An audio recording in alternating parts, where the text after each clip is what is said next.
Okay, you see that? And it's not the presenter view, right? You see the actual, the slides. Okay. Yeah, so, welcome everyone. It's really great to join you today. So I have it listed as the future here because back in California, it's still yesterday afternoon. So this is my first talk that's actually transcended the space-time continuum. So personally, I'm pretty excited about that.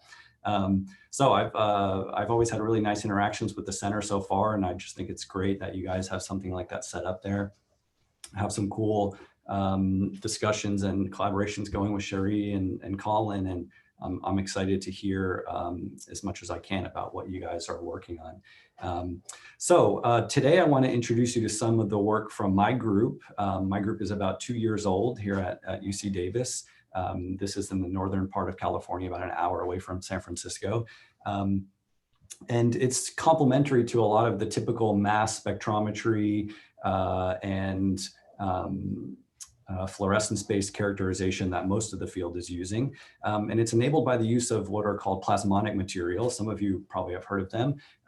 They're very cool sort of emerging quantum physics-y nanoscale materials that we specialize in synthesizing. And when you prop these up very close in space, so we're talking a few nanometer, essentially away from a biological material like an EV, they light up. It's like an ultra bright flashlight.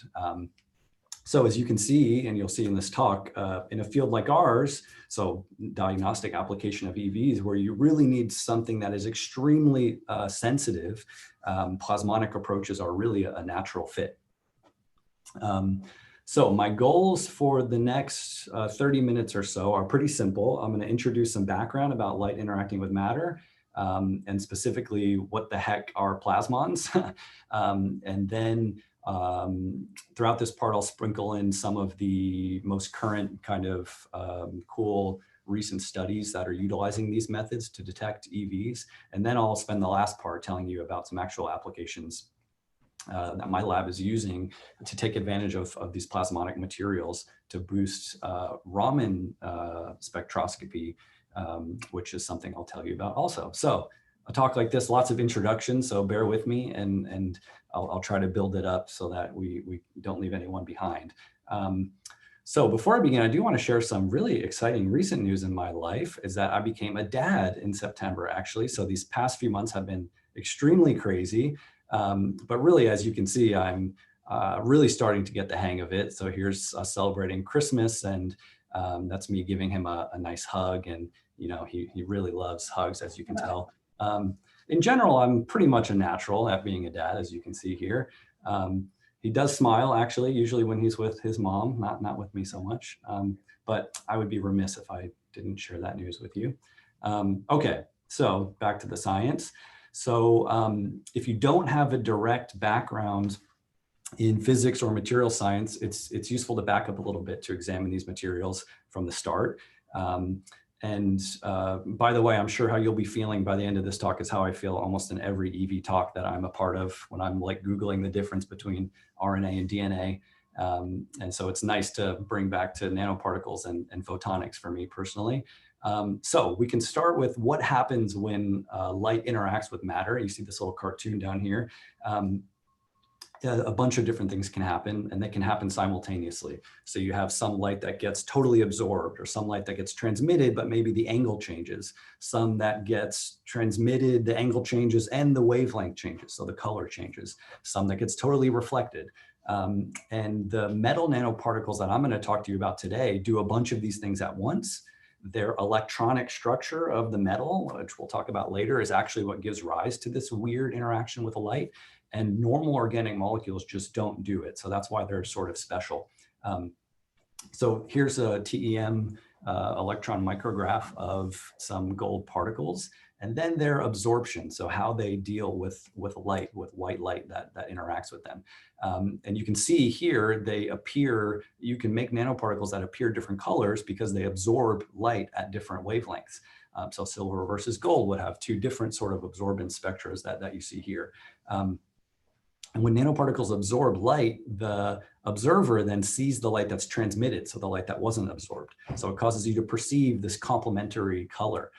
So the absorption spectrum of gold nanoparticles here, you can see is mostly in the blue and green. That's the peak absorbance. So if you were to shine white light at these and collect the light on the other side, you actually would see mostly reds because the greens get absorbed. So there's these cool tricks that we can play essentially. So that's absorption, that's one type of interaction. But you can also have scattering or reflecting. And when nanoparticles scatter or reflect light, keeping in mind, again, they can do this all at the same time, the perceived color then is the true color of the actual photon that got scattered. So these are scattering blue and green, and they look blue and green when you look at them in dark field microscopy. So essentially the color of the absorbing material is everything not absorbed, and the color of the scattering or reflecting is everything that actually is scattered and reflected. And really, some materials are better or worse at doing this as a natural consequence of their structure and their electronic properties.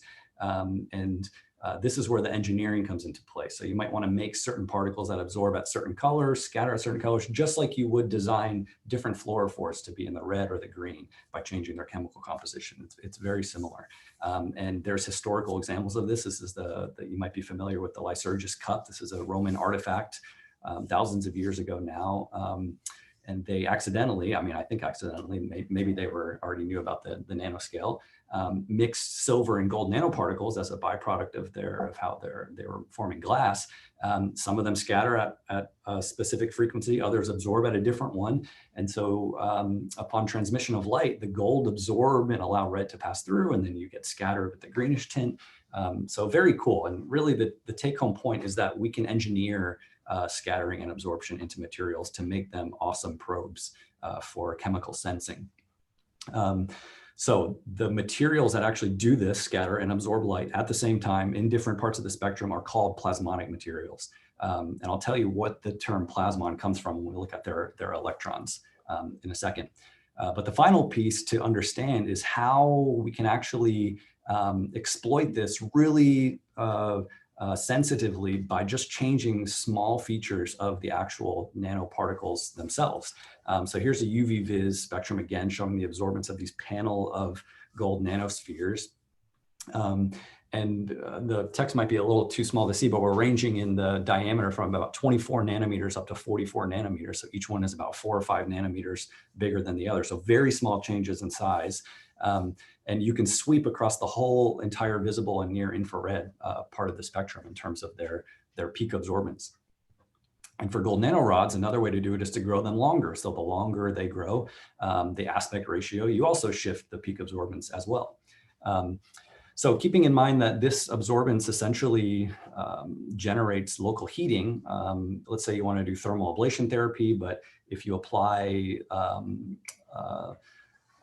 light at 600 nanometer, for example, you only have a very small penetration depth into the skin, and it gets attenuated too quickly. So maybe you want to then grow the rod so you can get a larger penetration depth to blow up a tumor or something like that. So there's been a ton of research in the past 20 to 30 years about really controlling all the nanoscale aspects of these particles and substrates to get very particular tuning for your desired application, essentially. Okay, so a major application is color sensing then.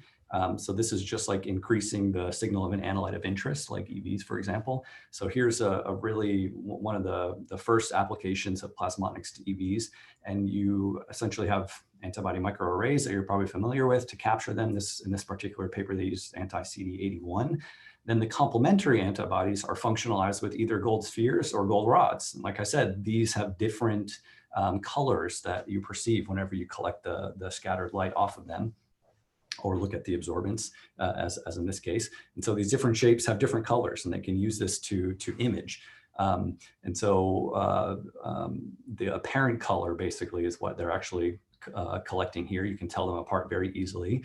But as you can see in the bottom right full color image, or in the top left spectra here, if both particles are present in the same subdiffraction spot, so in other words, they're co-localized on the same particle, you actually see an intermediate color. That would be yellow in this case, and this is via color mixing. So another really kind of non-obvious thing about why this is cool, you say, okay, well, we can do this with fluorophores much easier, right? Well, with plasmonic materials, you beat the diffraction limit. So there's essentially a fundamental physical limit that prevents us from resolving features of an object that are much smaller than the wavelength of light that you're interrogating with. So for direct imaging using light or fluorescence, you actually can't resolve objects that are less than about half of the wavelength practically. And all the small EVs that we're interested in, of course, fall way below that limit. So if you're doing 488 green light, you can't see anything smaller than 250 nanometer individually. Now there are super resolution approaches. These are kind of emerging and they're expensive, difficult, a lot of expertise in their kind of post-processing tricks, and they're useful too, but in general, it's very difficult. But there are a few tricks to get beyond this limit. And one of them is actually using particles that are smaller than that limit, and then you can localize them. So in this case, you can see they can essentially be used as contrast agents or probes. Okay, so again, what is the physical nature of this light-matter interaction? Maybe this is a little more of a satisfying answer if you're wondering how the heck they actually do this stuff. And it comes down to this, let's say, phenomena that comes out in the math. That's called a localized surface plasmon resonant mode, or an LSPR.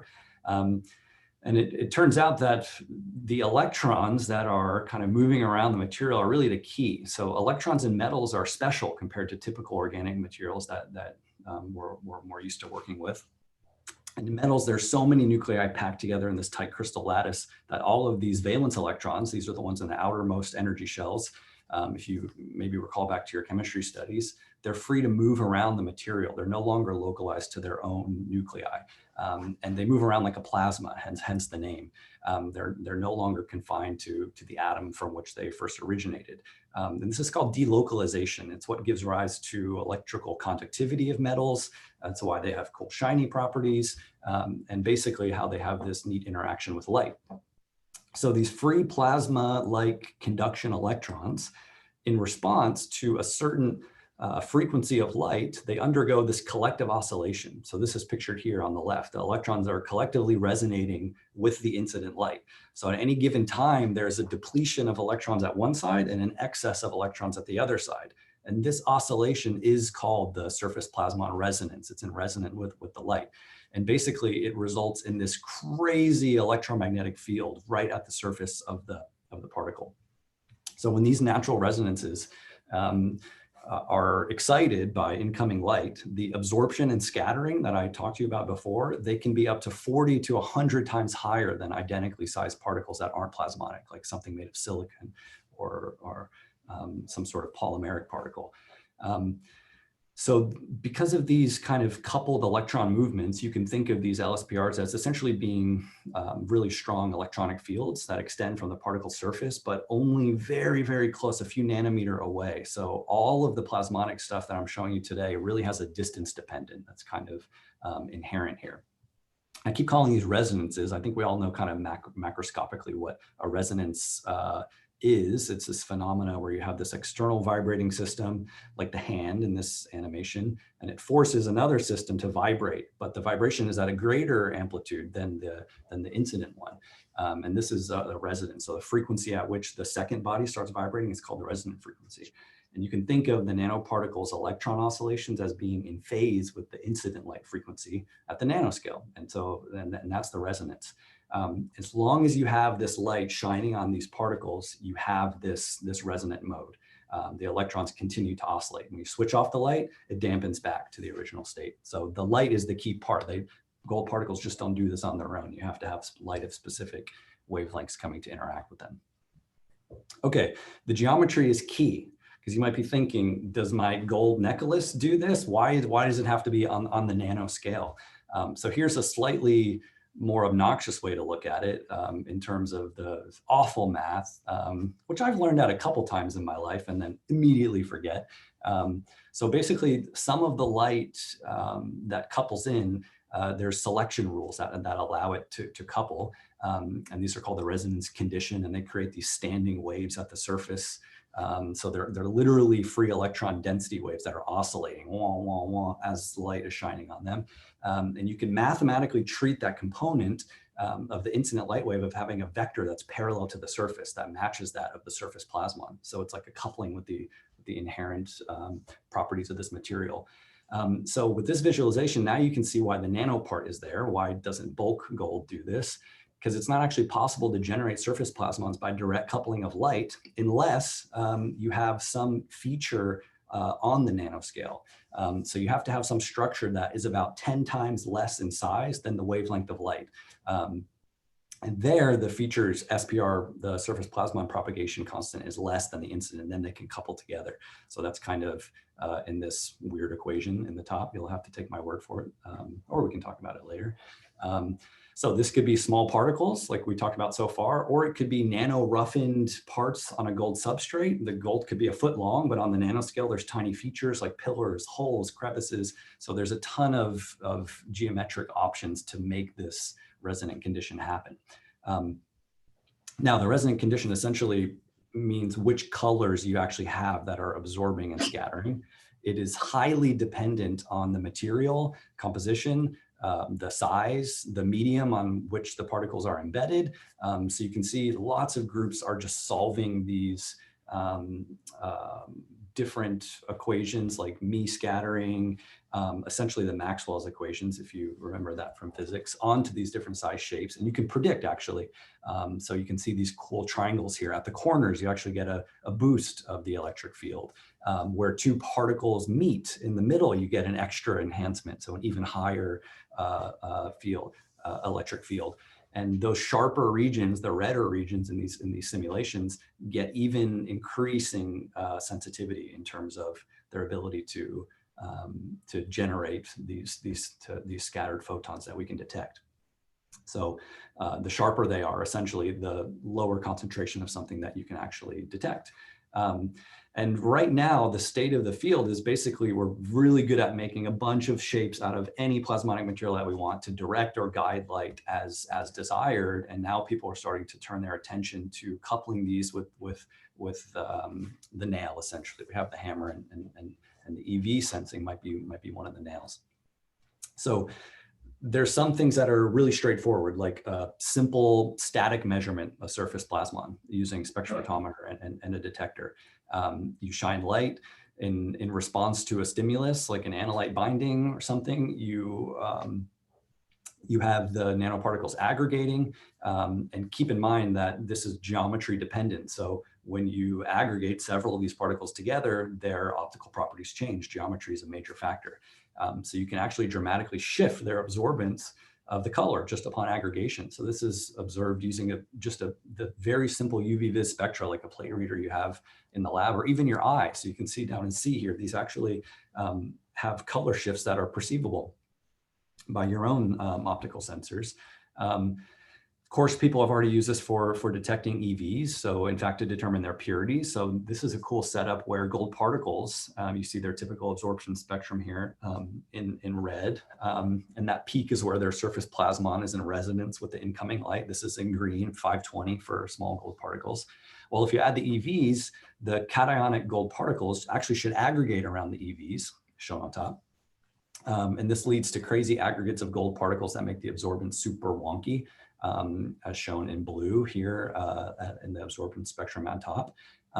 But if there's a bunch of free protein around, that instead binds to the gold particles and they don't aggregate. So it's almost like a negative assay. So here's data. They show the red and blue sort of visual appearance when the free protein is there or not, and a better resolved LSPR curve, just a simple UV vis. And these authors essentially showed that they were able to detect nanogram levels of free protein amongst EVs. So it's very sensitive, could be a very practical way just to quickly measure the extent of free protein that you have in your preps. These gold particles you can purchase for pretty cheap. You can synthesize them very easily. There's really nothing much to it.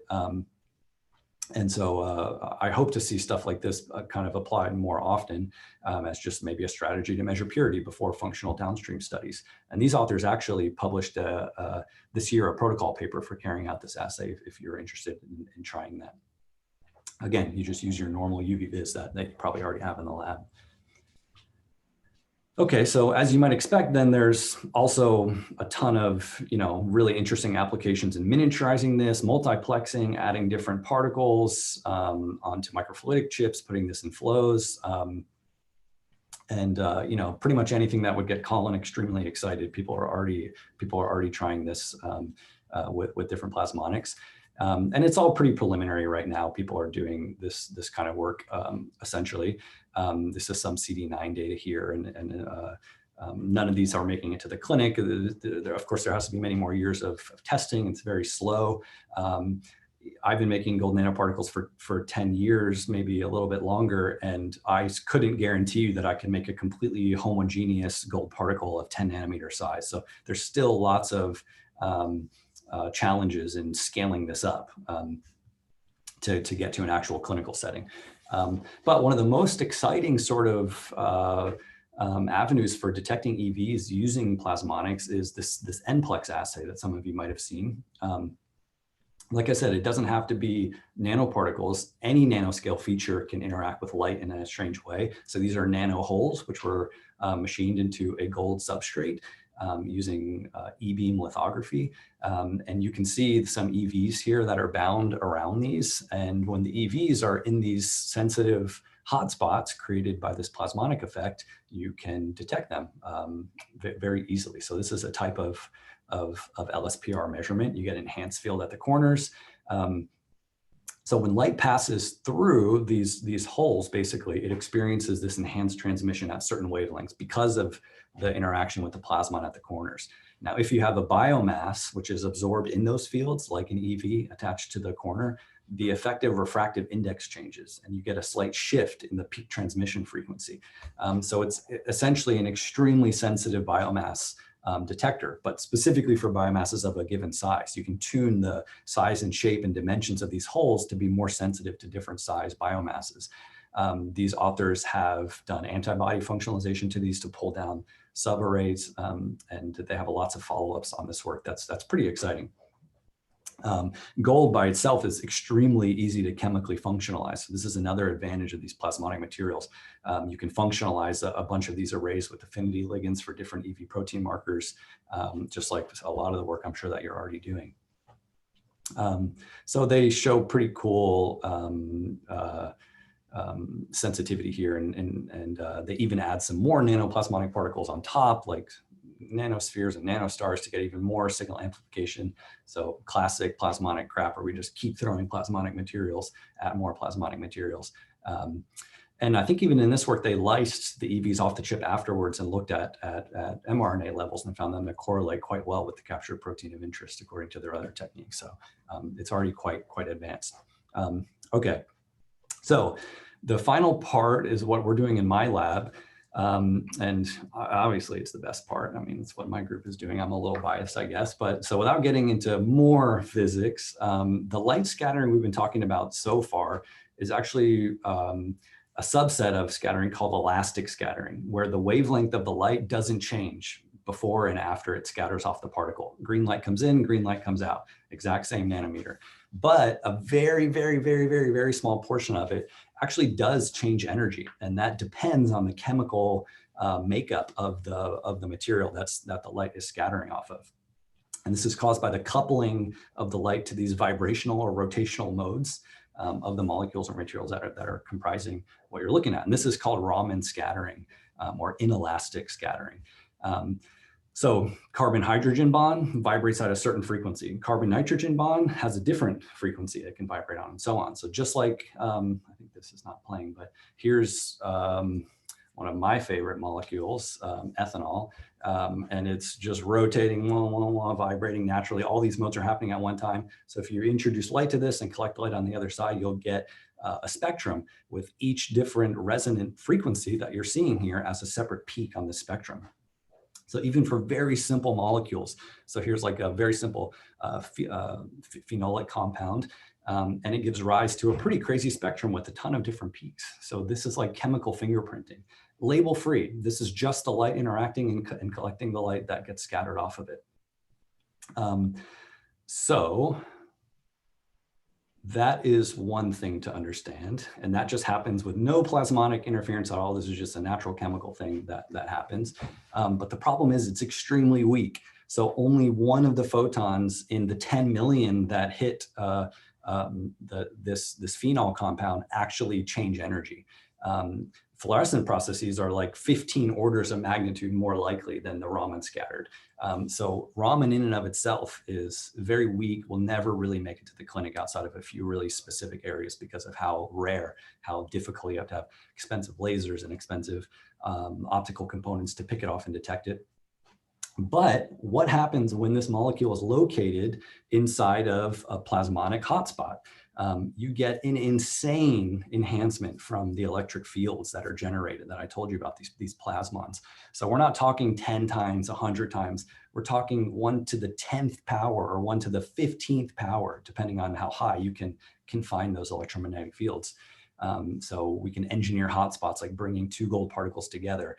And now this one single molecule will appear as if there's 10 to the 10 molecules there. So now you don't need expensive lasers and expensive equipment to pick it off. You just need gold particles, and you can use very over-the-counter light sources and spectrophotometers and detectors like you would have in a plate reader or UV vis to pick this off. And this is called surface enhanced Raman spectroscopy, or SIRS. And it's a massive field in analytical chemistry and physics and heavily applied to chemical and biological detection.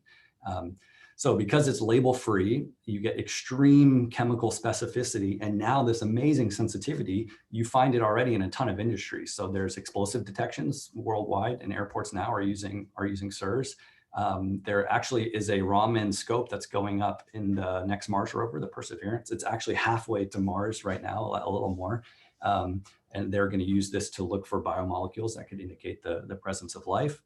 It's widely used for anti-counterfeiting, so you can analyze chemical composition of money.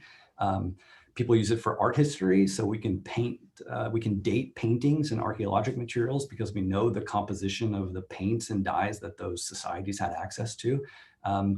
And of course, for biology, it's exploding, and you can detect pathogens and small toxins and pollutants and of course, cancer-related biomolecules for liquid biopsy, which is what my group is working on. So the basic premise is you bring EVs close to a nanoplasmonic surface, keeping in mind this is distance dependent. So to get this crazy electromagnetic field, you have to be a couple nanometers away. That's one challenge. Then you make SIRS measurements. You compare the features of cancer populations versus healthy ones. And this might be differences in lipids and sterols and small molecules and sugars, as I'll show our results here in a sec.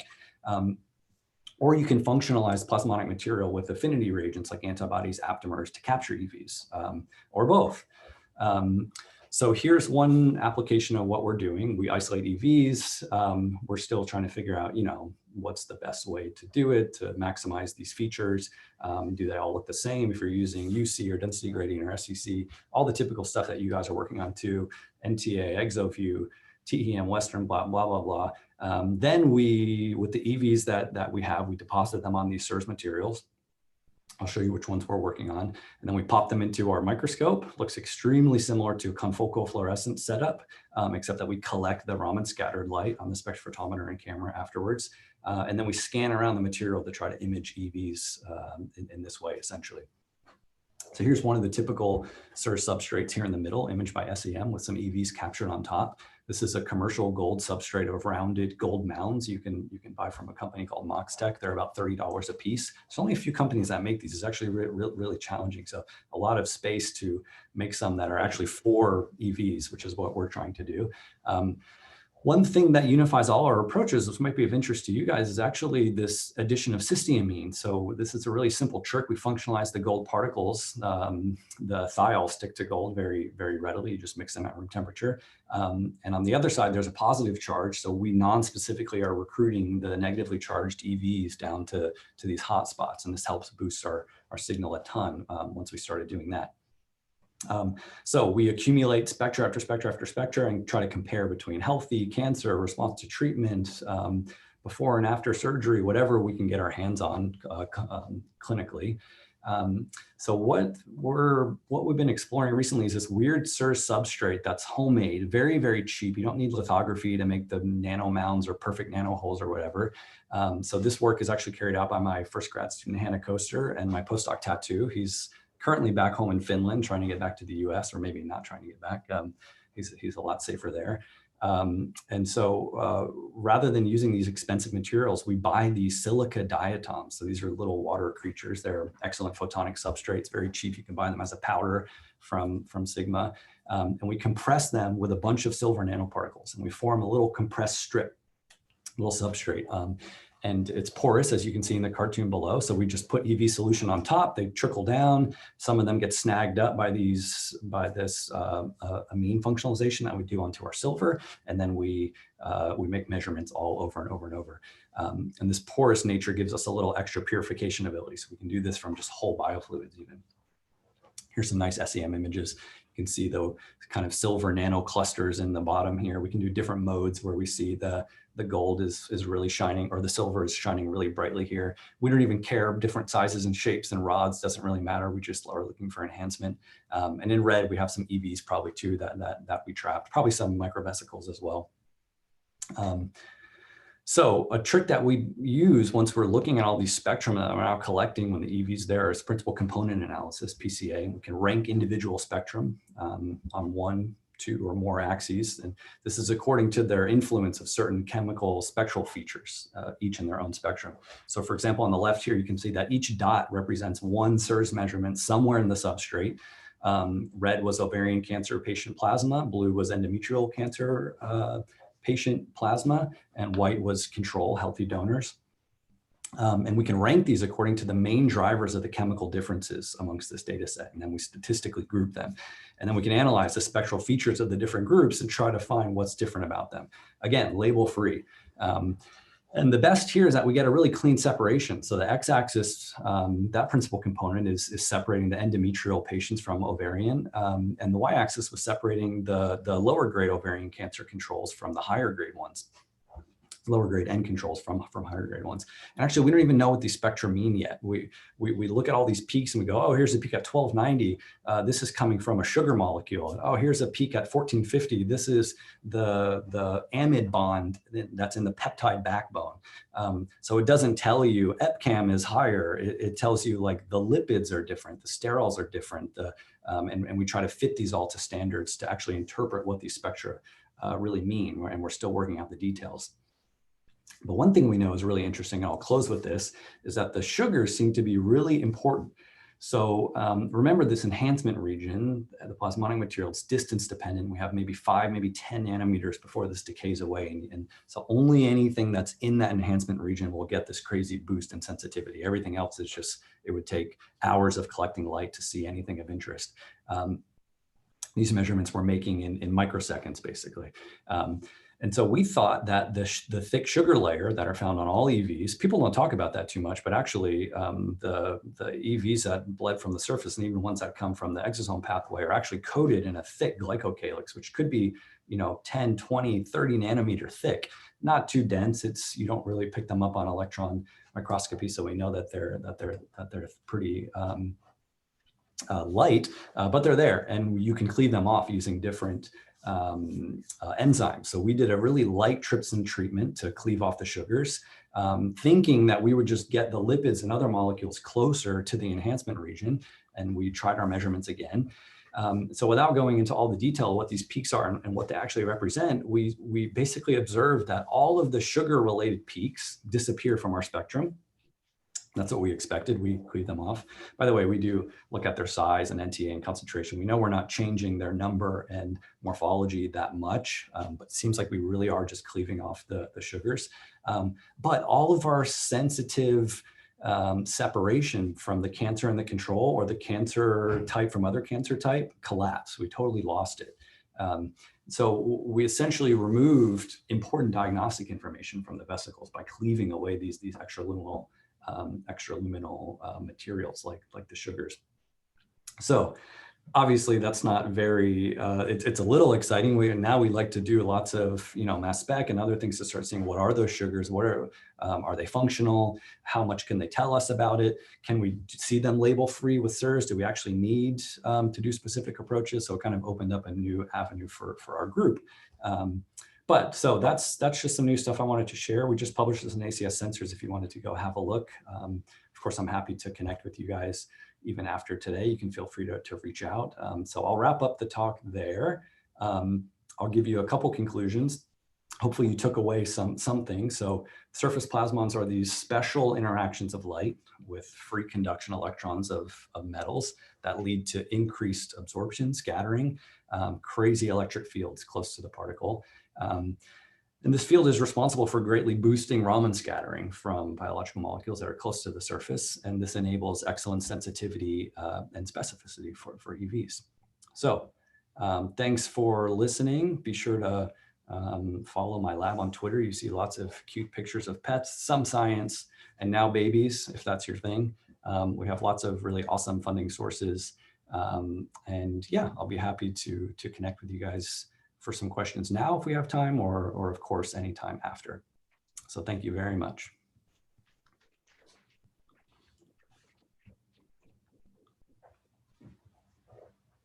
That was brilliant, Randy. Thank you very much for that talk.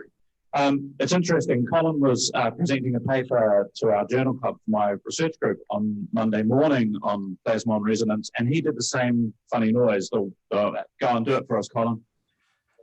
The wah wah thing. I can't even do it properly. You got to be an engineer or something to be able to make that noise, right? So it caused me to have a little laugh. I assume you guys hadn't consulted together No. for the two talks.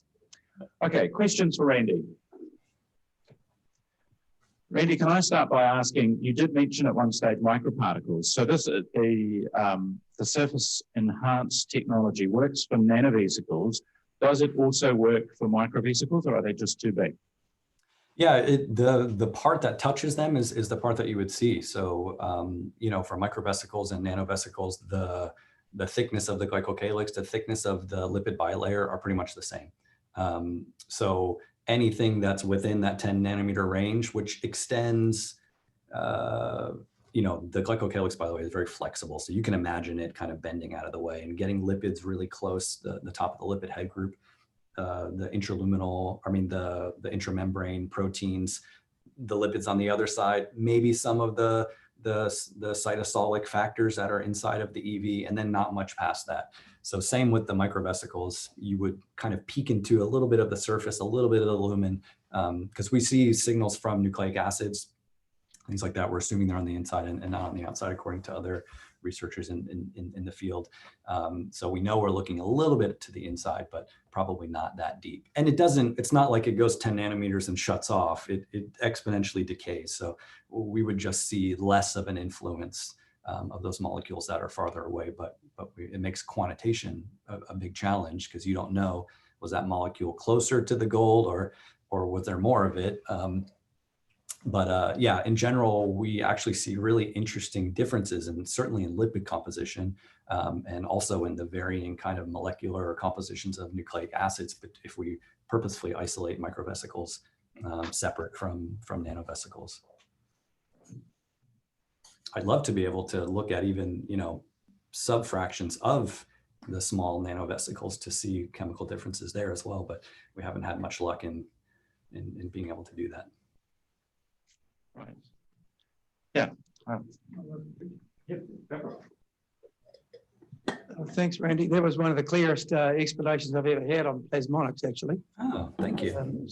My question is, when you're looking at, say, I saw you had the ExoView as an example, around quantitation and repeatability, as I understand it, the number of EVs that you pick up on ExoView is like a few percent. So you get a signal, but you don't have an easily quantifiable or repeatable signal. I'm just asking you, how quantifiable and repeatable are these SIRS-based test methods? Yeah, I mean, that is the weakness, to be perfectly frank.